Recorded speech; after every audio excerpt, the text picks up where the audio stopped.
Good to go. Okay, let's call the regular monthly meeting of the Oswego County Industrial Development Agency to order. Let's start with attendance. David? Mark Greco Here. Tim Saul's here, Gary Standard, Trish Peter Clark is on her way, Mary Ellen Chesbro here. Pat Carroll is absent excused, and Nick Valley is excused as well. So you do have a forum there.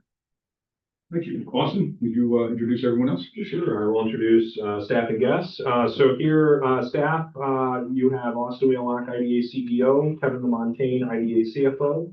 You have Nate Emmons from Operation Oswego County, Kevin Caracoli from Caracoli Law, the IDA's General Counsel. You also have Adam Humphrey, who is Kevin's intern at Caracoli Law. And then other guests include Jim Cannon, resident. You have legislator Christine Novak, county assistant county legislator. Other guests include Rich Burritt of Adventure at Birds and Bird Motors. You have Bogdan Milanovic. Hopefully I said that correctly. You also have joining us virtually Stephen Almy and from Barclay Damon and Alex Burnett from New York USLE County Route 6 representative from that project. I believe that is all guests that are in attendance. Just like to note for the record that Tricia showed up. She did, yeah. Okay. Well, we knew she was We going knew to she was coming, but she's here. Yes, she did. Yeah. All right, speaking of minutes, can I get a motion to approve the minutes? I'll second. The motion, we got a second. Who was the Any motion? corrections? Gary. Okay. Hearing none, all in favor? Aye. Opposed? Okay, minutes carried.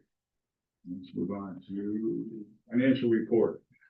Just do want to say that there was a notice of the meeting in the Pell Times on May 12th, so we have met our obligations to for fair warning for the meeting. Thank you, I skipped that. Mark, I can make a few comments on the financial report. Yeah, please do.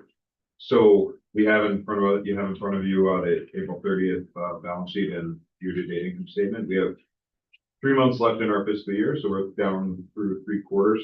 We'll talk a little bit more on where we expect to end the year in the next item, and the COIDA budget, item 4. But we're pacing, relative to past years in a good place as we have been. One important thing I think to note to the board is that we've completed the bank account transition that we approved a number of months ago. We're now, all of the IDA's funds, with one exception, are held at NBT Bank and Pathfinder Bank. Where most of the funds, but for the checking account, we're enjoying competitive rates. We're at 3.5% with Pathfinder Bank at 3.45 with NBT. So we've made a significant improvement in our return, and all of our money is either, if it's a checking account balance that's above the 250 FDIC limit, it is collateralized, and otherwise the savings and the various loan funds, the pilot fund, are all out at other banks through the five programs. They're all within the FDIC limit. So it's good to have that done. It's been any bank transition, presents its challenges, but we're finished now. So you can see on the first page of the balance sheet, if you're interested, just the new accounts are there. Balances as of April 30th, and all the closed accounts as of April 30th still had money in them. So you see those balances down there, bottom of the list. An X in the account number indicates that the account is now closed as of earlier this month. So I don't really have any other comments per se on the financials. I would just say for myself, and that from where we are right now, we feel we are trending ahead of where we had thought we'd be budget-wise for the year. So things, obviously there's still several outstanding projects that need to could close before July 31st. But as we are right now, we're in a good spot. So, but yeah, any questions? On the micro enterprise loans, just kind of in that balance sheet piece, we have a lot that had a balance last year and don't this year. Is that? I don't really think I've looked at that a lot. Do we have a lot more in the last year? Is it just kind of more seasonal? We gave a lot at that time period. How do you explain that? It's just about a third of our total accounts, paid off in the last year. Yeah, we did. Within the last year, we have had a fair number of in advance payoffs. Not all of those, looking at the list though, the bureaus, as you say, are that. But for example, or bad debt kind of resolution. But like, ear, hearing, healing, wellness was kind of a planned refinancing. So sometimes we know going into these loans that there's a chance that once the project's done, of course, they'll get kind of repackaged and refinance, which makes sense for the business. So that was a case of refinancing. Happy Hearts was a natural payoff. Sure. Sorry, I skipped Clean Cuts. That was a long-term chasing collections, which finally got resolved. Kathy's Cakes had 2 loans with us. Those have both been paid off. Yeah, Janie Reed was another collection one. So Looking Glass was natural. So it's a mixed bag, I guess, Tim. But But just year over year, um, it's pretty typical. We felt them out. Like, I would say the last, like a year ago, we had more, and the Kathy's Case are some of those, so it's probably last calendar year. We had more payoffs than we typically do. We're primarily due to refinancing, so. Good catch though. Any other questions? Do we need a motion for approval of the financial reports? We get a motion? I'll make a motion. Motion, can I have a second? I'll second. No? Any further discussion? All in favor? Aye. Opposed? Okay, number 4, let's move on to the CODA budget 2025-2030. Yeah, so every year, the County of Oswego IDA is required as a public authority. We are required to submit our last year, our current estimated this year, and then sort of the next 4 years of adopted and proposed budgets. So we have in front of you, you have the 6 years, which is the last year what actual was, what this year estimated, and then sort of our going forward on here, what those numbers are. And so this is something that is required by us to submit to New York State Authority Budget Office on an annual basis. This is due by the end of June, but we try to get it in a little bit early, get all that work done. So we're not trying to rush it at the last second. But it's a pretty typical budget related, a lot of the costs that we've had. So if you kind of look at the last year and then look at this year's estimated, there's a few of them that sort of have some pretty large swings really, but a lot of that is like state grant associated things. So for example, if you're looking, and which is why they don't really carry into future years, because you don't really know when that'll actually, if and when those will hit. There's some state subsidy grants that are identified on here that are related to the Novellis Rail project. As you remember, that's a project that was primarily a pass-through for us that, we administered that grant because we were an eligible entity to do it for them. They couldn't do it themselves. So those costs are associated with that. And so that, those are sort of accrued, that are actual and accrued costs associated with that. But outside of that, there isn't anything that's super big that we see changing. So some of the, if you look at some of the other non-operating revenues and some of the non-operating expenses, those are things that are, could be associated with other grants there. So we're not trying to show those numbers as elevated in future years because we just don't know related to those. But those are where we believe those numbers would be outside of having a grant that you can't necessarily know if you're going to have going. And you don't also know when you're actually going to get reimbursed for that grant. A lot of these are things you do the work and then you get the funding at the end of it. You don't necessarily know when that's actually going to hit. So, but anyway, I mean, I think it shows more or less those costs across here. We feel things are going to be pretty stable. There's going to be, obviously on the cost side, we're building, a little bit of increase on an annual basis, but nothing crazy. And that sort of, I think that covers it. Anything you wanted to add on that, Kevin? No, I mean, just your point about the variability, we don't have certainty on timing or amounts with some of these grants that, so it's not, you really just can't forecast it in a way. Plus the grants that are our own grants, separate from Novellis for the state of the project and Scruple, that will, there's also capital asset spending. This is an income statement. This isn't showing spending on capital assets at the industrial park either. So there'll be, the accounting for that is undetermined at this point. So it's really possible to forecast. One other thing that goes into non-operating expenses is the pilot EDF spending that isn't capitalized, like capitalizing the final design package. But all the other things we've done at pilot EDF is a non-operating expense, and that can vary wildly year to year as well. So that's what we do. One question is, so the 2025 actual shows the $300,000 loss.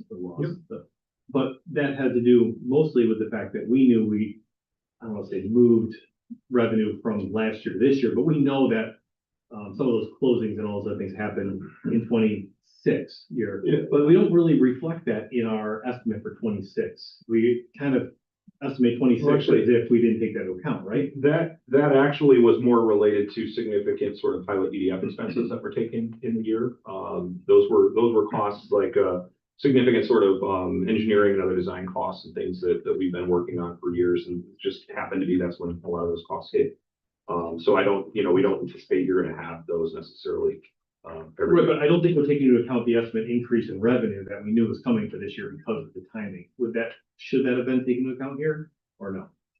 Because I think the way we've always done this one specifically isn't necessarily the same when we do our budget as an organization, right? I just wondered, is there anything that's gonna trigger the ABO to see $300,000 loss last year without some sort of a reflected adjustment? I don't know, I'm just asking. I don't know enough about how they. Yeah, I don't not anticipate that, something that'll hit. To me, this is a very, this is the lack of functionality and usefulness of this to any of us in this room is extremely high. The way we showed it in the P&L, because another thing that goes into that non-operate or, I might be shooting out of my lead here, but we have the federal loan accounting. So when we collect money for a HUD loan, it's a income, and when we make a loan, it's an expense. And of course, making a loan could be 100,000 or 150 or so, pretty much in that range with a HUD program. So that could throw it off also.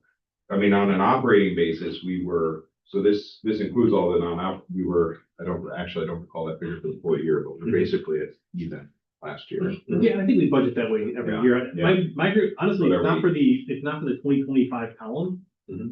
it wouldn't matter, but I guess Yeah. the point is, how do they require us to show actual here? Yeah. Is there a concern that we're not necessarily showing the gain that we expect to kind of be? I don't foresee, Okay. no, I don't. Because some of those things, you just don't know when things are gonna hit either, like I said, we got 3 months left in the year to kind of, sort of have some things sort of even out, but even on that, you just don't know. Yeah, thank you. Any other questions? Hearing none, can I get a motion to approve? I'll make it. A motion, can I have a second? Second. Thank you, Mel. Further discussion, hearing none, all in favor? Opposed, motion carried. Thank you. All right, we're moving on to number 5, Group Properties 481 LLC Adventures of Sports LLC. Yeah, so we do have representatives from the company here today joining us. We have Rich Burrett and we have Bogdan Milanovic from the company Brew Properties 481 to discuss the project. Before we get into that, I do want to say that we did hold a public hearing for this project, and I'm just trying to pull it up here right now. We got a lot of stuff on the agenda today, so I'm just trying to see where I have. Oh, here we go. So we did hold a public hearing on this April 28th in the town of Scriba. The meeting was attended by myself, Kevin LaMontagne, Rich Burrett, and Sarah Broadwell from the Chamber of Commerce. It was a pretty short meeting. We discussed the benefits related to the project, and then Rich gave a very brief sort of presentation about the project and the need for benefits related to it.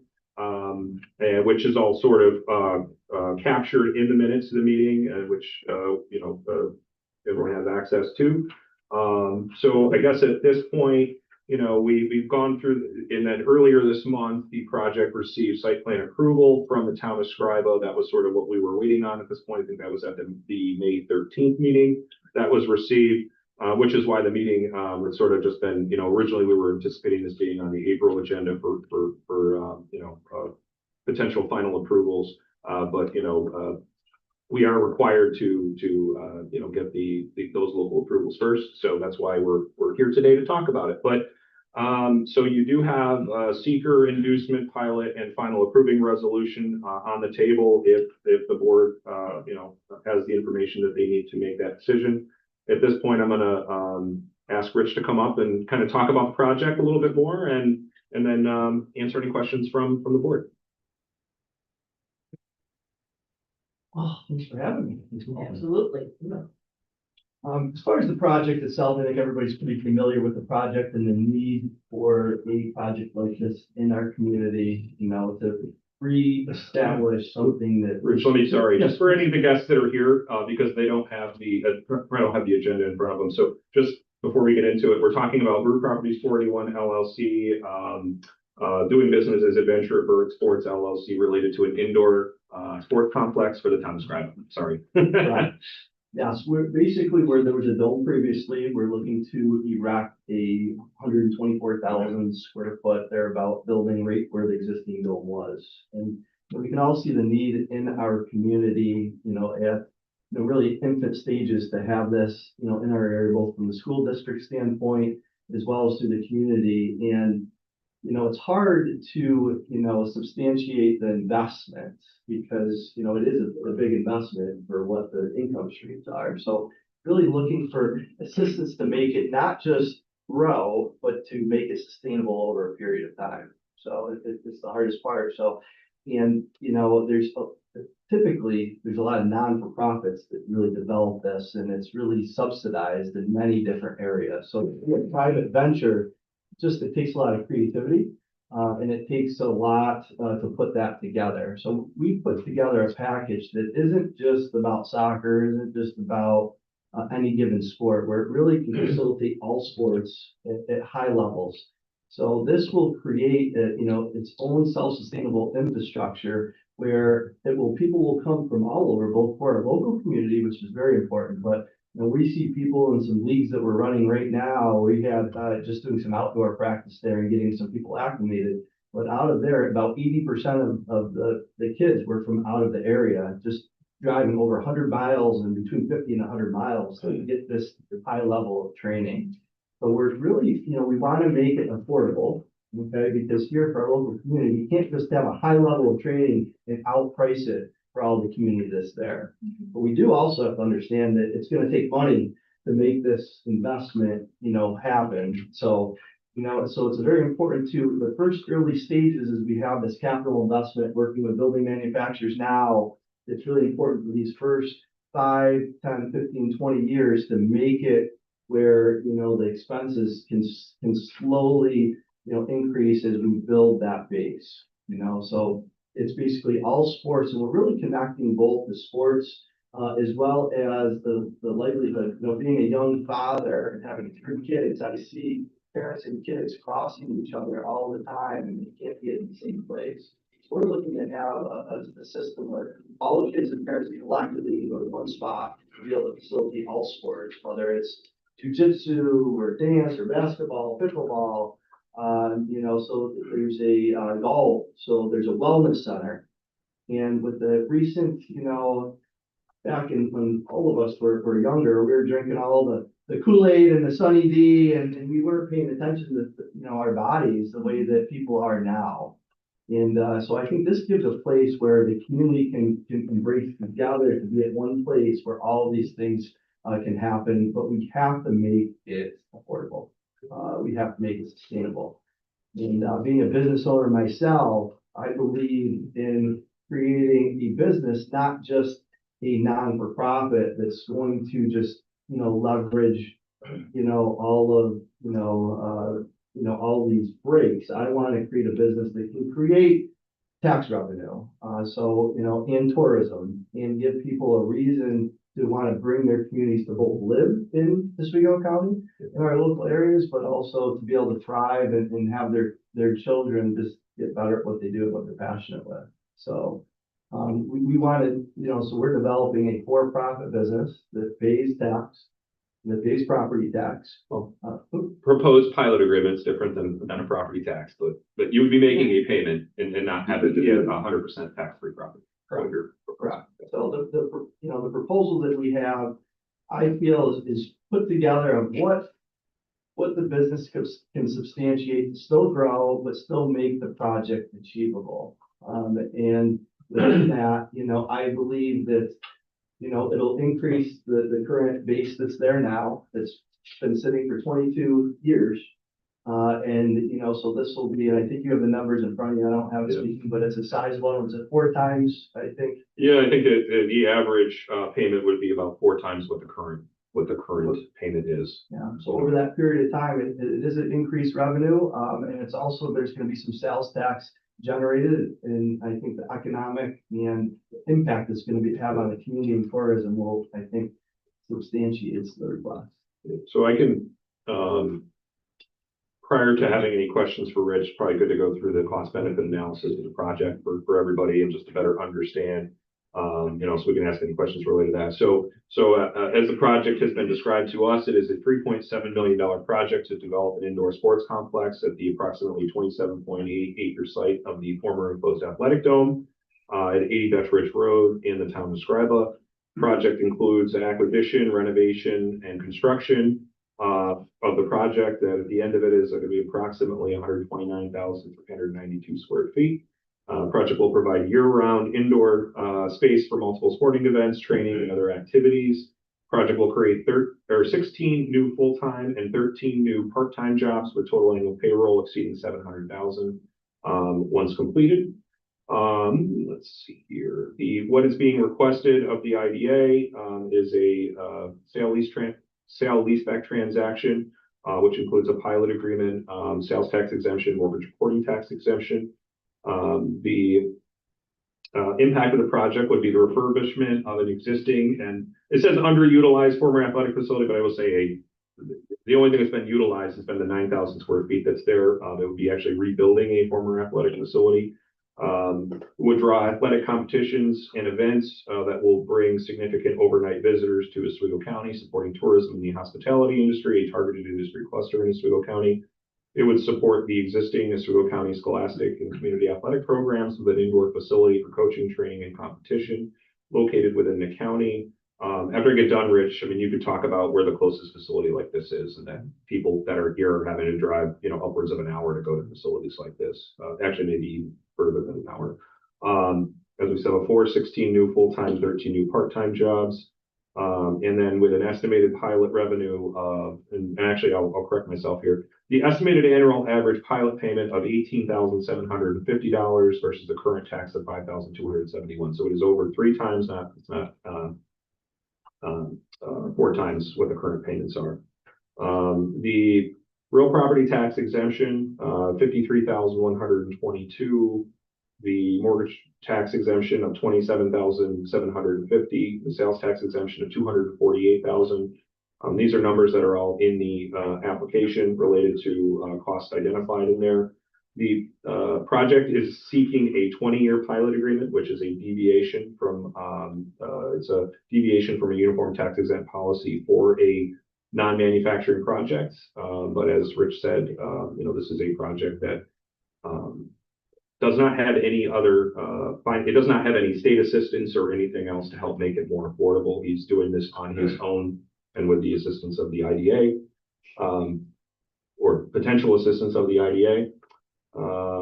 As we said, the public hearing has already been held for the project, and I'm gonna just one other thing that Rich, you kind of mentioned a little bit, you didn't get into the details. So a question was asked at the public hearing about, you said that you wanted to make sure that any kid locally that wants to do this can actually have access to these services. You talked about scholarships that would be created for to make sure that kids locally have the opportunity to utilize this facility if they don't have the means to.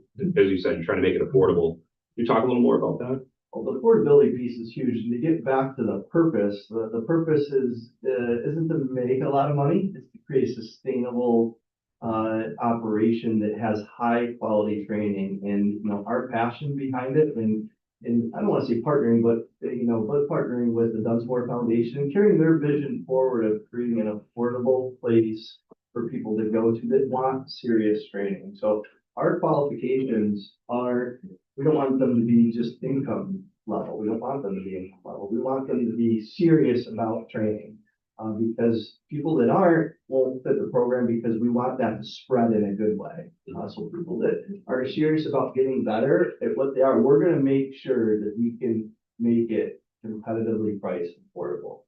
We have a lot of unique sponsorship opportunities in ways for people that can't afford it to make ways that they can, both from my dealership, partnering agencies around are really looking at ways from both a marketing standpoint where you get marketing dollars and exposure for your business, but that also goes and funds directly towards scholarships. So at the same time that we're getting their exposure to the business and that they have the same values, they are creating an opportunity for people that can't afford it to be able to afford it at cost effective, ways. So that's an important piece both for myself as well as Bogdan and the community to make sure that if it's the money that's stopping them, but they're committed, we're going to make sure that we have the resources and to tie that through. So I think that's an important piece.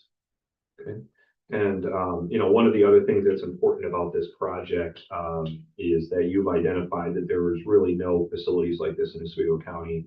Closest facility is probably Jones Road in Onondaga County, but even that's not going to be half the size of this facility. No, and even Jones Road and Accelerate is probably the closest one, and we've analyzed these facilities all over the state. I do feel, I might be a little bit biased, but I do feel that after this facility is completed, I think that it's going to be top 3, if not number 1 in the whole state of New York when we're done. And we're hopeful to bring this to other communities if it works. But obviously, Oswego being home base, we have opportunities in outside areas that they want us to go right there. But it's important that this is successful here.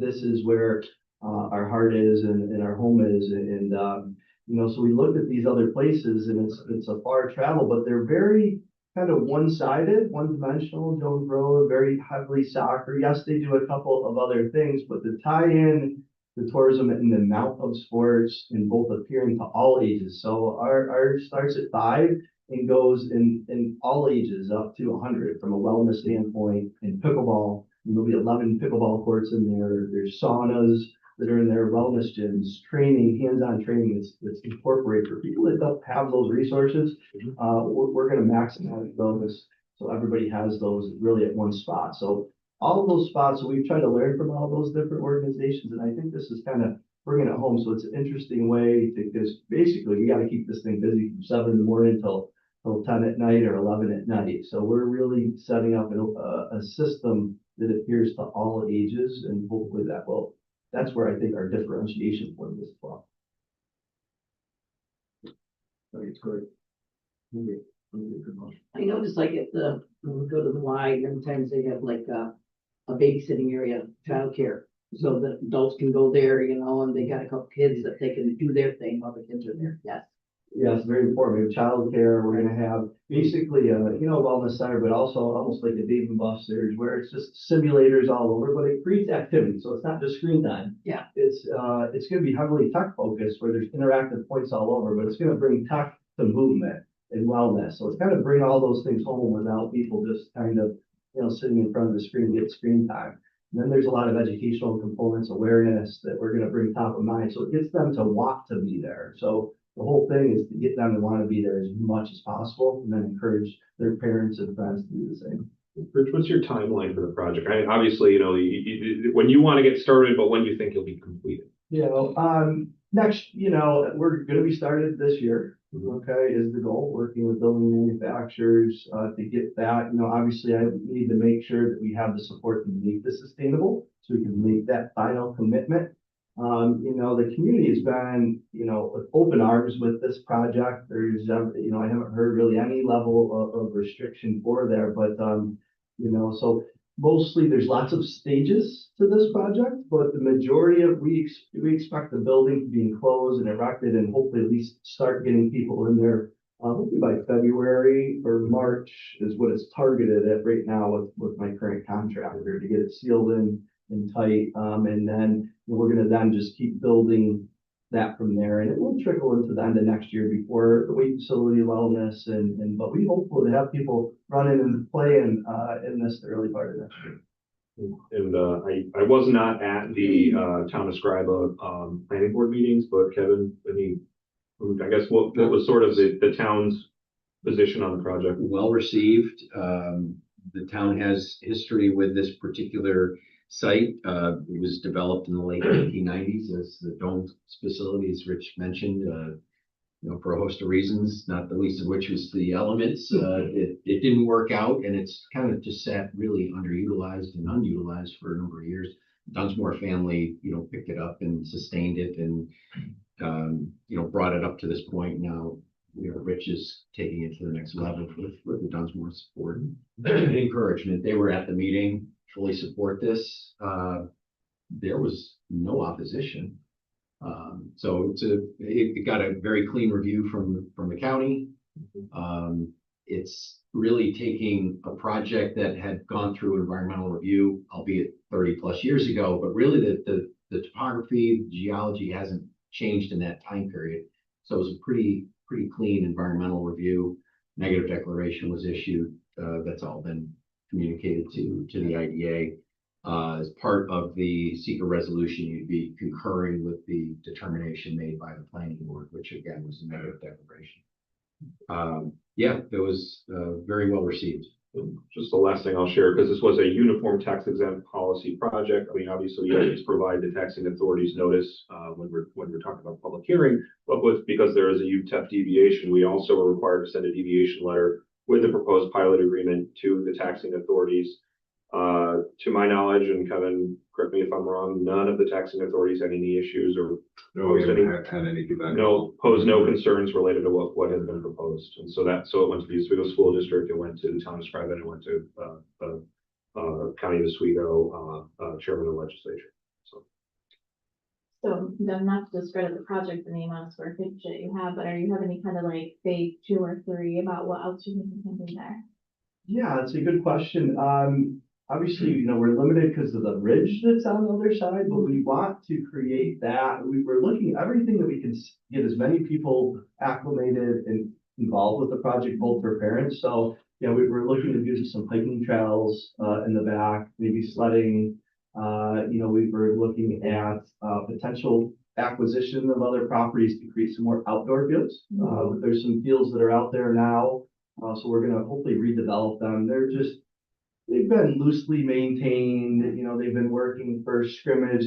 But if we want high-level athletes, we need high-level facilities. So we're looking at both incorporating those fairly immediately. Actually, we're going to start in some of those fields today, but looking at maybe some adjacent properties for some outdoor fields, if it makes sense, working with the neighbors and things of that nature. So if that could make sense, we really want to focus on making this work. So those are our goals, but nothing set in stone. But also, we were thinking about doing some more like leadership. So using the wilderness, we talk about the sustainability model and wellness. So I think that's such a beautiful part. So if we can have that and create some maybe team events out there for different businesses to get them acclimated. And there's a lot of places you can go, again, with leadership, trust, and just so, that might be a way to kind of utilize that property and do some more things. One thing I would share, which is important to the IDA members and anybody in attendance, is that if there's any really change in scope of project, additional things, there would have to be an amendment to the pilot agreement, associated with new assessed value or other things that was not considered within the project. So if there was something,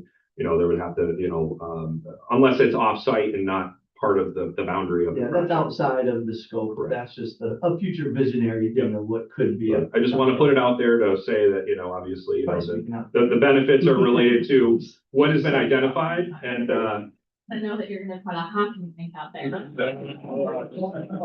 I think that it's significantly under-supported in this community. I've been saying that for a long time. I think we've invested a lot in what happened at Legends Field because we've had a lot of support for that and it's been great, but there's a lot in hockey that happens from 3 years old on, and there's not adequate space to support that. And I'd love to see additional sport competition in that area. So selfishly, I was asking for a lot of the hockey families that there's no place to go. There's been a lot of requests, and all I can say relevant, maybe not to this project, but to make this sustainable is very important. And if we can continue that on in other aspects, we're definitely going to pursue that. It just kind of does the seasonal expansion as you talked about, right? I mean, hockey doesn't end. It's one of those things that just always continues on. Baseball's a little different. But it's just continuing to think about what we can do back to our community and our kiddos that we serve. I mean, obviously, we have a large school presence and a significant number of kids who are overweight and obese. Like this is something, passionately, I'm really excited we're bringing forward because it's Oswego County has a significantly greater number of kiddos that are overweight compared to the rest of the state. So this is something that is really going to be able to get kids out and get them, active and local, because there isn't even a batting cage you can go to in Oswego County. You have to drive to the regional market to clear space. So definitely an opportunity for that. First of all, it's not the Thank you, Mark, because I want the Trisha hockey rink. She's very open about that. I Well, to Rich's point, actually, to Rich's point, when I was with the city of Oswego about 8 years ago, we did a very in-depth study into an athletic facility. It was discussion was essentially an all-season 2 to 3 stadium study where you would have a convertible lacrosse soccer rink that would be literally on top of the ice sheet. And that way, when the tournaments came in, you know, and I'll say at the time, this was before the baseball tournaments were here in Oswego. I mean, the parents, kids who've been to Jones Road, I've been in there at 5:30 in the morning till 11 o'clock at night, and it's packed. And we did an economic demand forecasting and comparison, and the demand is there. People will come from all across this county, from Onondaga County up north. And we didn't see this, you know, conceptually it made sense. But then once the county invested in the baseball fields, we're seeing 1,400 to 1,600 people a weekend coming in from outside of this county for those tournaments. And I agree with Tricia, if there was something like this in hockey, or really any of these other sports that are growing, in pickleball, you know, that is one of the largest showing sports in the world right now. And I think that, you know, it's encouraging to hear that you're taking a much larger view of it, because that was one of the things that they were doing at the city was, how do we incorporate everything? Well, fortunately, we tried to incorporate everything, and that study came out with a $68 million price tag, which the city essentially said that's a little outside of our wheelhouse here, unfortunately. But the pieces of it, I think, are really good. Because I think the downstream impact is what people forget about, right? I mean, Rich has really talked a lot about that, and the economic stimulation for our entire community. When you bring things like this in, hockey, you get the same thing. Those folks, when they travel from Messina, they're not gonna not eat lunch somewhere in Oswego. So they're gonna have lunch, they might stay overnight, and they might travel back, same thing we have for baseball. So Well, I it think really, success begets success. I mean, you have the baseball, you have what Rich is looking to do. I think down the road, it's not, absolutely not out of the idea to think that we could have a hockey down there as well. Well, they all complement each other too. For softball, as example, give them a reason to stay. So just the tournament alone, but if they have the batting cages and the Yeah, whole you're- infrastructure, you know, that's gonna encourage them to take it down to the next level. And then we're gonna definitely partner up with some local hotels and things of that nature and carry that synergy home. And hopefully bring that at the hockey and some other sports. And also we have a you know, feeder program. So in Syracuse, Bogdan is running and very successfully in this outreach. It's more of a training facility. And we've grown, I think, 400% the first 6 months, and it's packed in there right now. People are driving. I can't believe the distance daily. Some people are coming 6 days a week, over 100 miles to train every day. And it's right now, it's like standing room only, too many people in there. So our goal is to have maybe smaller ones outside the area that then feed to Oswego. So this being our home base, which will just really incorporate, that will bode well for hockey and anything else, that we could really make this home and really try to drive that. every parent knows when their child's age, they're gonna be in the NBA. Yeah. Into bribing them. And we'll make sure they do continue to know that. How old are your kids, if you don't mind me asking? My daughter plays hockey, she's 15. 18. These are recruiting. There you go. Guys are giving my And what Rich said, for that sustainability standpoint, you know, in the first 2 to 3 years, if we could make all of this work, 100% next step is hockey, because 30 to 40% of the kids in general from our program, they try hockey one way or the other. So it's definitely the surface we were thinking of investing, and first 2 to 3 years will be crucial for that. So. Thank you. Bring stuff here. Any other questions? Oh, exciting, very exciting. Very excited, yeah. We appreciate your vision, continued vision for everything you've done for Oswego. This is just the next step to focus a little bit more on. So, yeah. Right, well, do you want to move forward with the first? I'll have Kevin Caracoli sort of talk about this, because this is where we would be adopting the town scribe's position. Yeah, as I had mentioned earlier, the town of Scriba Planning Board went through, it's a type 1 action, so the full environmental assessment review was undertaken. There really wasn't any significant environmental issues that were identified. As I had mentioned, this went through 239 review through the county planning department, and came back extremely clean, recommended approval with really no other additional comments. So that would be the seeker. You'd be concurring with the adopted negative declaration that the town Scriba Planning Board made last month. That's secret. And then- Shall I get approval for that? before- Yeah, I think we can go Step over forward. there, right? Yep. All right, so we have a motion to approve the secret resolution, please. Anybody? I was like, Multiple seconds. I'll step out. Okay, yeah, Gary. and Can I just confirm who the number? Gary Trish. Gary Trish, okay. You guys were so quick to wanting to do that. Any further discussion? All in favor? Aye. Any opposed? Motion carries. All right, let's go on to the inducement resolution, and we'll talk about that at all. That's just the project is now being formally induced by the IDA to be for the pilot agreement and the later thing. So at this time, you know, you originally did the initial resolution, determine the project's eligibility, set the public hearing, did all that, we went to public hearing, secret resolution, the inducement resolution, anything you want to state? Just that would include the full slate of exemption benefits, financial Correct. assistance, so sales and use tax exemption, the mortgage tax exemption, and pilot real property tax exemption. So That's can I, what we're inducing. can I get a motion to approve the inducement resolution? I'll make the motion. Thank you, Mel.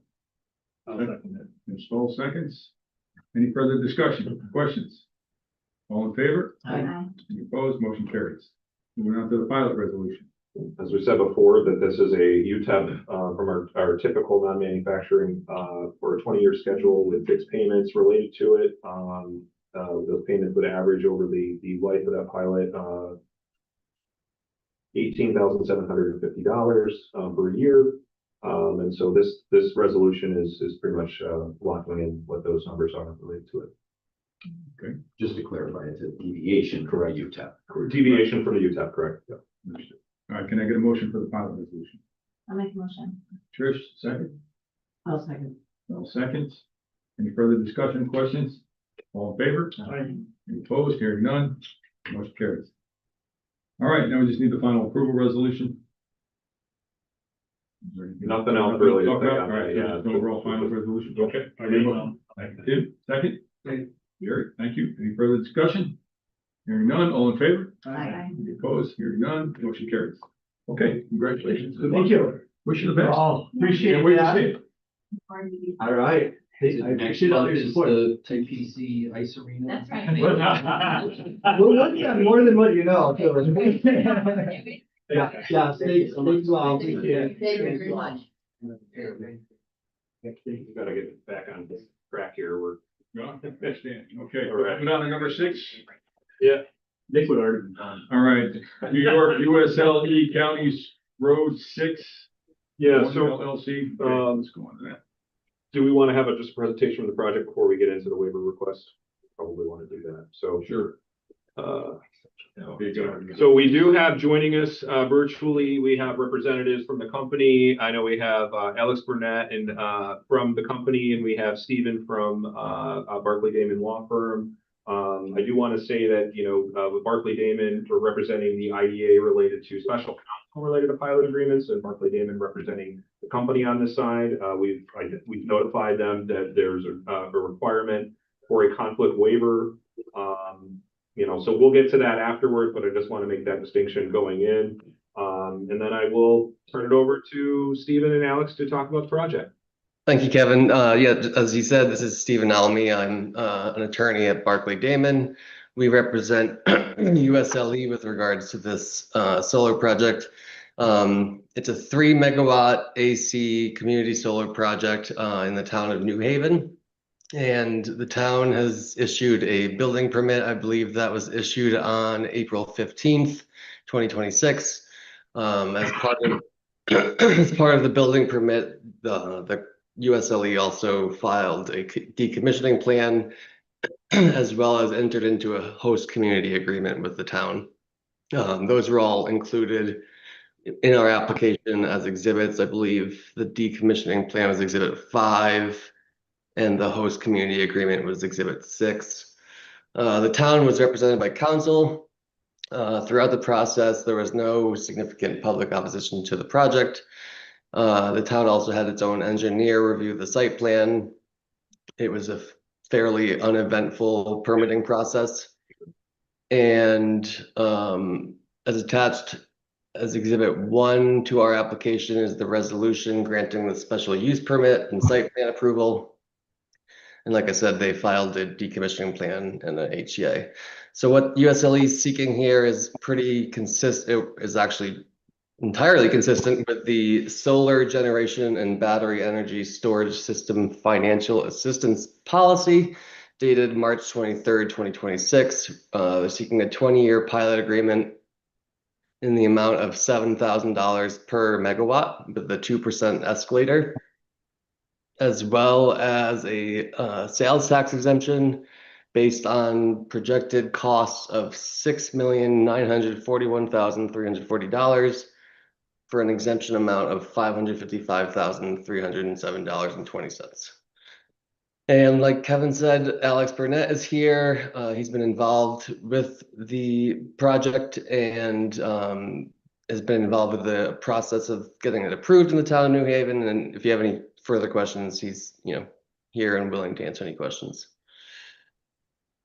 I will just say that, so this is the first meeting that this project is coming before the board. So at this time, there's an initial resolution authorization in front of the board, determining that the project is eligible. That has gone through our councils, and they have determined that the project is eligible. And because of the work that the company has done to meet all of the requirements of our solar deviation and battery storage policy, which, by the way, there is no battery storage associated with this project. It's just solar.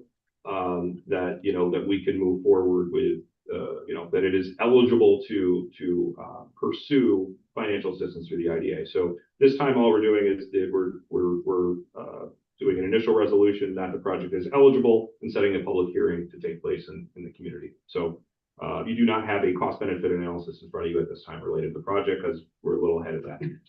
And also the waiver, We right? discussed it. That's correct. Yeah, so that's something I think we need to, first, and I think, so Kevin Caracoli has that in front of him. But I guess before we get there, is there any questions for the representatives of the project? About the project? Does it include a sales tax exemption, the pylons we included? Yes, it does. Yep. Everything related to our solar and battery storage deviation policy, they've agreed that. Will the terms of the local agreement be available? In terms of, yes. Okay. Yeah, so that's not something that we typically require. We just require that they show proof that they have that. But that is something that if we want to see what that is, the agreement itself. We have it, yeah. It's part of the package. We have. Thank you. Yeah. These guys are far ahead of, usually we don't have all this stuff at the time we have the initial resolution meeting. These guys are very thorough and prepared. And that was the hope of putting this Correct. together, would be that when folks came to us, they had all. Yep.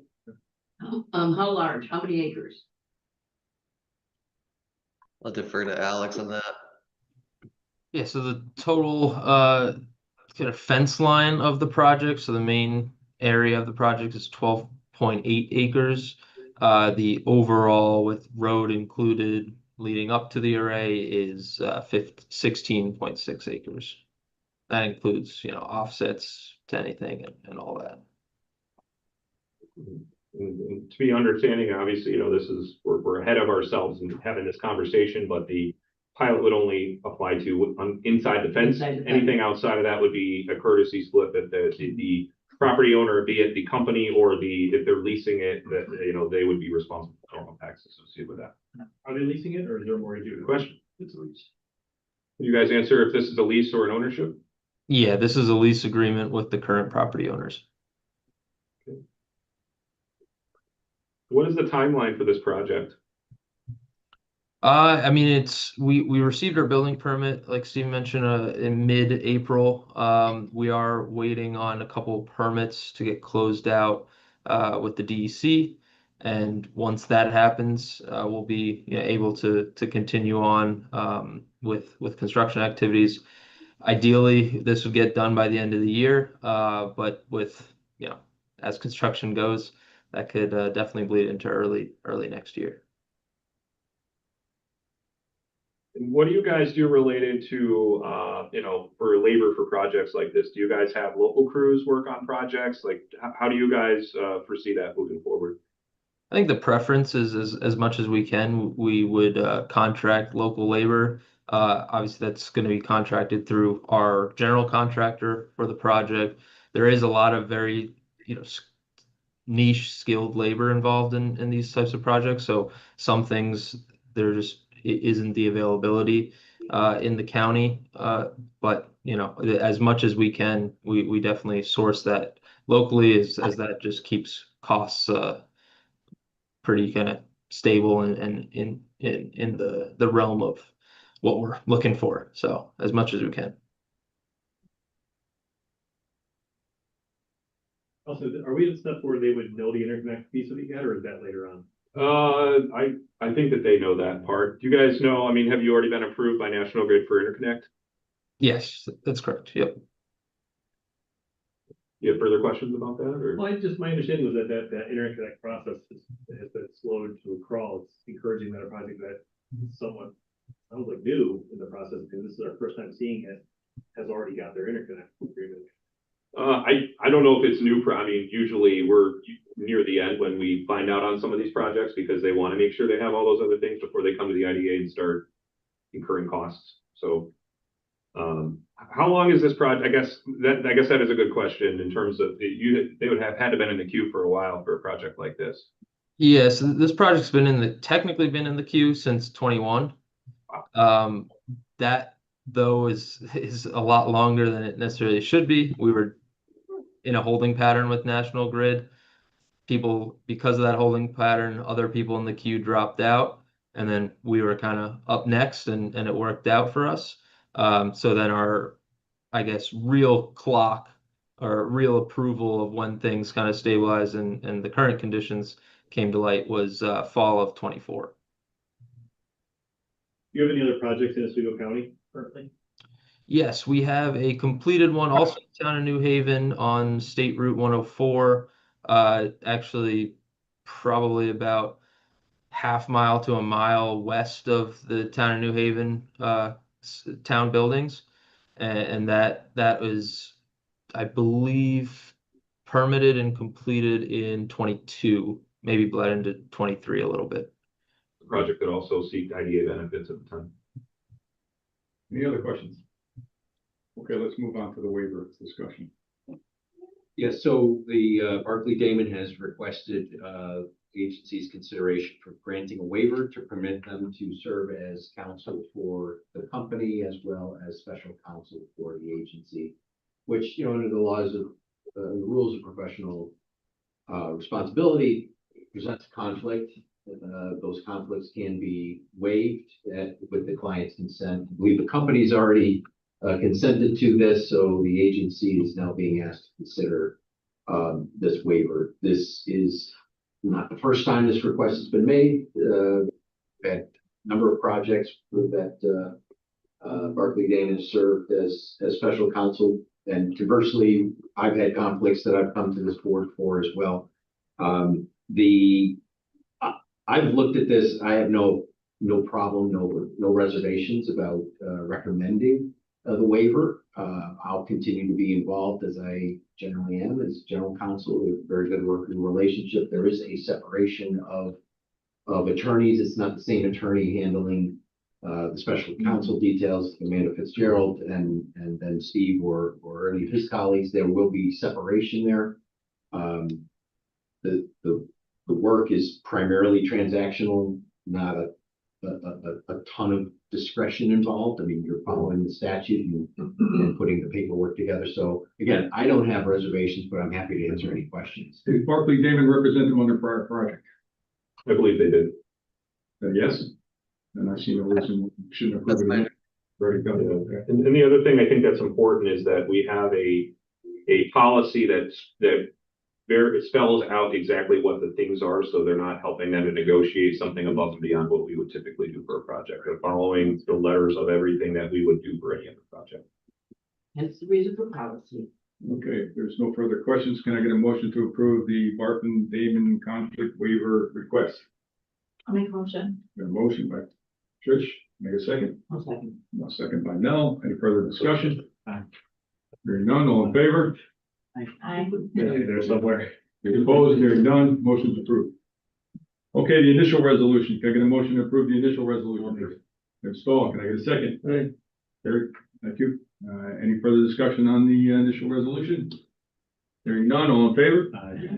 Opposed, hearing none, motion carries. We will work to. Thank you. Schedule a public hearing, if possible, sometime before our next meeting, and then if so, then it could be on the agenda for that following meeting. Thank you, gentlemen. Thank you for your time. Thank you. Okay, moving on to the Mike Treadwell Industrial Park expansion. RFP for construction, observation, and inspection services. I'll turn this over. Actually, this next several items will be Nate will kind of head these, and then I can jump in for any color. Can we list this as the LMT OCIP RFP for CO and I? All right, absolutely. Done. Approved. Just a quick note before I talk about the RFP. The bid documents, the advertisement went out on Friday for construction. So we are now in active search for our prime contractor for the project. So, and I already had one inquiry today it's like, well, you should have read the advertisement because you get the advertisement not from me, or the bid document not from me, but from CN. But so people are looking, which is great. We'll know more by June 30th. You already had the pre-meeting as well.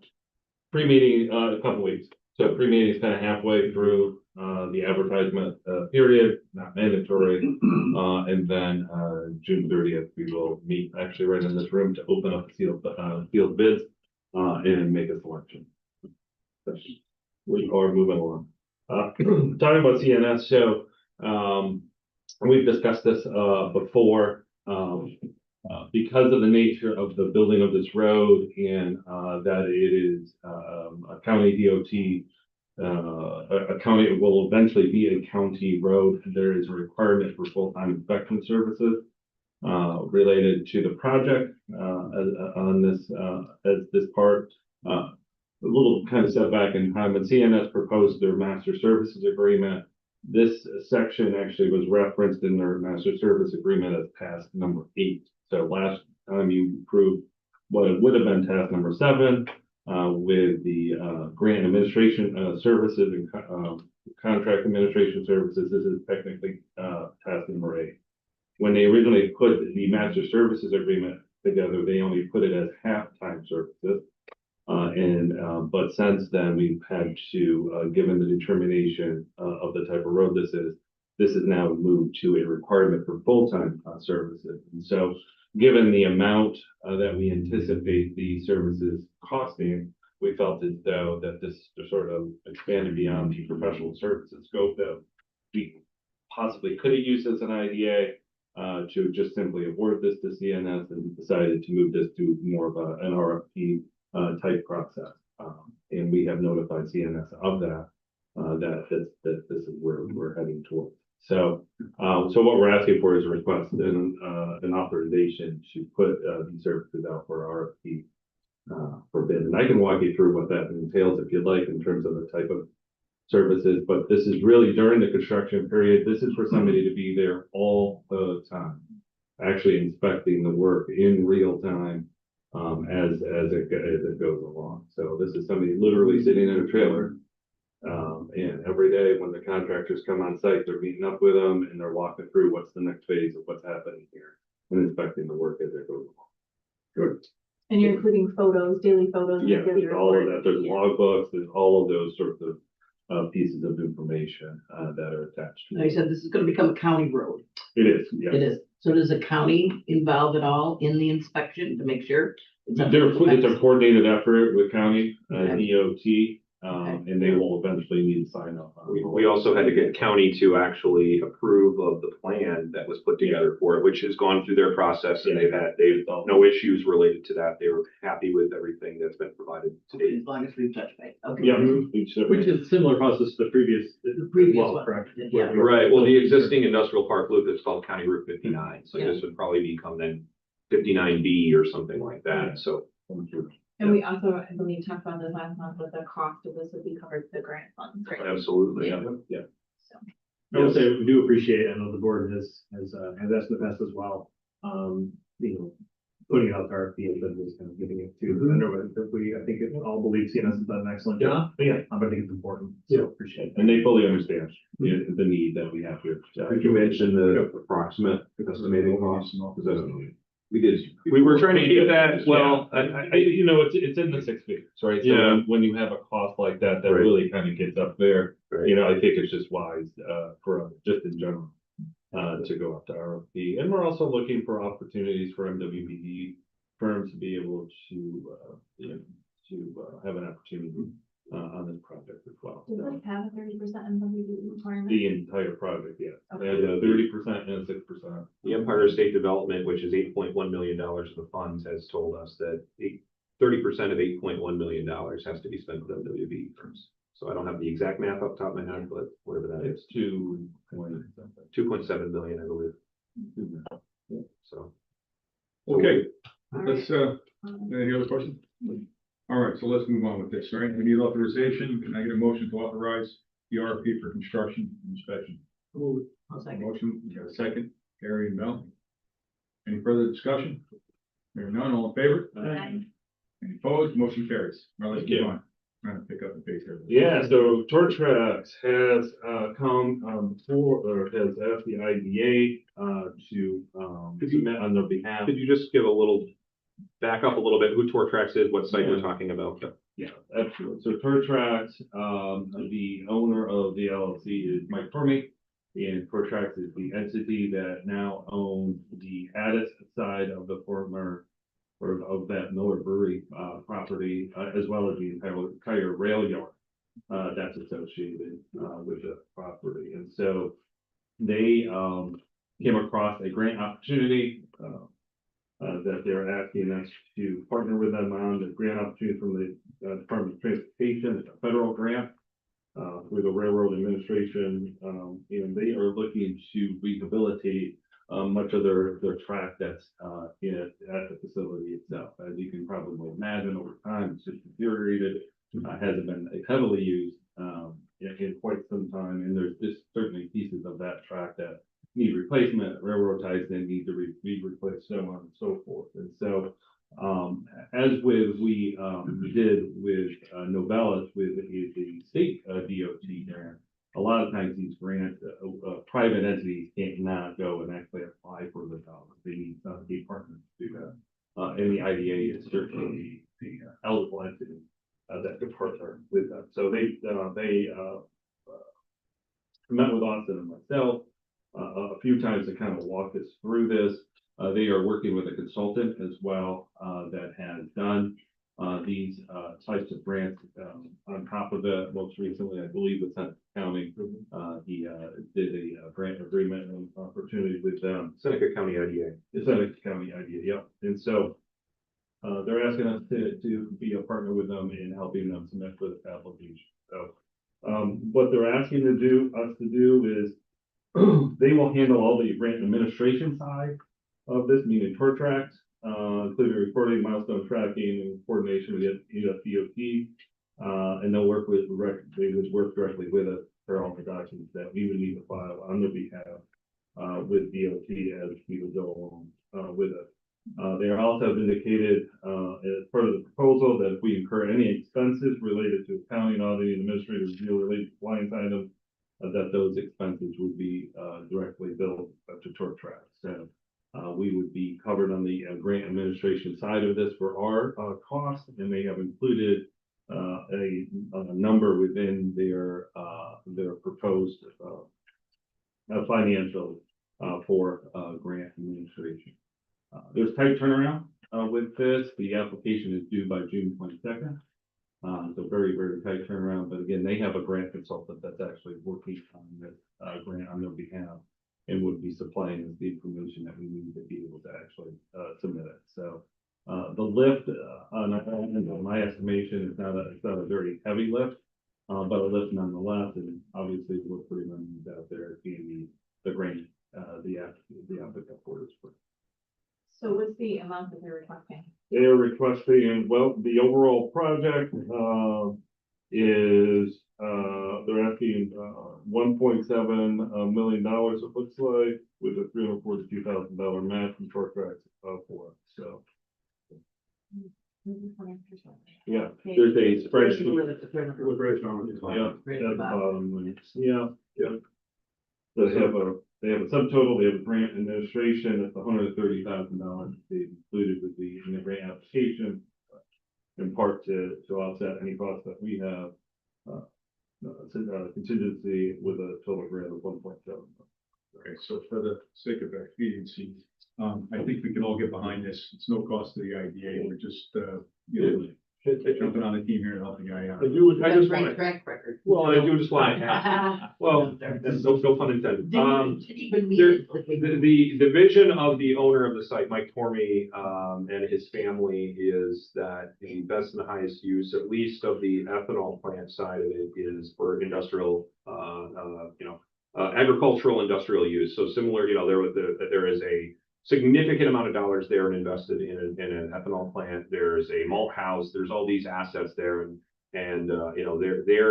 their vision and their plan is to get those assets back up and running. And a big key component of that is to make improvements to the track so that, I mean, it's a large rail yard. It's one of the. it's over largest 6 miles. It's the second largest privately owned rail yard in central New York. The only one larger is the CSX rail yard. I thought it was. Is this a new name, the Oswego Rail and Energy Park? It's the right name he's. Yes. for But it. he's given, I think it's a great name. I'm Yeah. just wondering, it's the first time I've seen it. That's pretty good. Yeah. And so within energy, obviously ethanol is an energy source. So it's got to, Well, but we have the CO2 right across the road there. That's That's on Messer's on site. On site, Yeah. so it is on site, so there's more energy, yeah. So, Let's just move this forward, okay? There's no objections. I get a motion to approve the project. I make the motion. Mel, can I get a second? Yeah. I'll second. Thank you, Trish. Any further discussion? Hearing none, all in favor? Aye. Any opposed? Motion carries. All right, let's move on. National Grid. we've got the ESD Fest New York for. That's New York, track B, so a couple of meetings ago, the IDA approved, resolution, the opportunity for us to go forward with a letter of intent, temporary state development for the track B funding. They since approved us to go with full application. And what we're asking is authorization to move to, full application at this point. So, Well, before you do, I also want to state that the IDA is being requested. So we're looking at a total grant of, the total cost of engineering work would be $500,000. And so, within that, and so it'll lead into the next one here. Mike Tormey has agreed to pay $50,000 towards this. National Grid has said that they would consider paying $150,000 towards it, and they're requesting that the IDA match with $50,000 to get to $250,000. That would then be matched with $250,000 from Empire State Development. So I just want to put that out there. yeah, and this would, do a lot of work on our property, the wastewater treatment plant property, in terms of gaining an understanding how shovel ready that, property really is. Also would, investigate heavily, in terms of the substation that's, there. And not only to get it back operational to what it was, but also significant dollars going into what would be the cost of expanding to perhaps even doubling the size of its output. So, which would obviously have a huge impact not only on Mike Tormey's property, but the surrounding whole industrial area as well. So a lot of benefits, a lot of bang for a dollar, quite frankly, with only being asked for $50,000. Well, it's a huge project out there. I think Mike's taking a great undertaking. We'll see why we should help at this point, right? So, can we move this and, what part needs to be approved? Both parts, the authorization to apply and then authorization for the IDA to be For sure. $50,000 cost Make a share. resolution to authorize to apply. Okay, I got a motion to apply. Can I get a second? Gary, thank you. Any further discussion? Hearing none, all in favor? Aye. Any opposed? Motion carries. All right, can I get a motion to authorize the 50,000 IDA cost share fee for the IDA? Make the motion. Thank you, Mel. Trish? Further discussion? Hearing none, all in favor? Aye. Opposed? Hearing none, motion carries. All right, let's move on to the National Grid, TBD grant. Another parcel, same thing, it's the same project. Yeah, it's just also just authorization for us to apply for the $150,000 that was mentioned just previous. Any further discussion on that? All right, thank you, Mel. We got a motion to approve. Tim, second. Any further discussion? Hearing none, all in favor? Aye. Opposed? Hearing none, motion carries. Okay, let's move on to what is this micro enterprise loan fund? Relatively modest amount compared to some of the other things we're dealing with, but you might recall that annually we need to return money to HUD for bank interest earned on loan funds that aren't lent out or, collected sitting in the bank waiting for the next loan. This year, that amount totals $1,327.44. We need authorization to submit it. That's it. That's pretty simple today. I'll just note that next year it will be significantly more because of the new banking relationship. But regardless, it's an obligation. All right, so we can motion to approve the Make the 1,300. motion. Motion, can I get a second? Second. Mel and Trish, thank you. Any further discussion? Hearing none, all in favor? Opposed? Hearing none, motion carried. Okay, can I get a motion to move into executive session and if our attorney would explain the need for that? Thank you. Halfway through. There's two reasons today. That'd be to discuss the financial history of a particular person or corporation, and also to discuss pending direct litigation. Okay, so I have a motion. Carrie, thank you. Can I have a second? Second. Thank you, Trish. All in favor? Opposed? Hearing none. All right, we are now in executive session as of what time?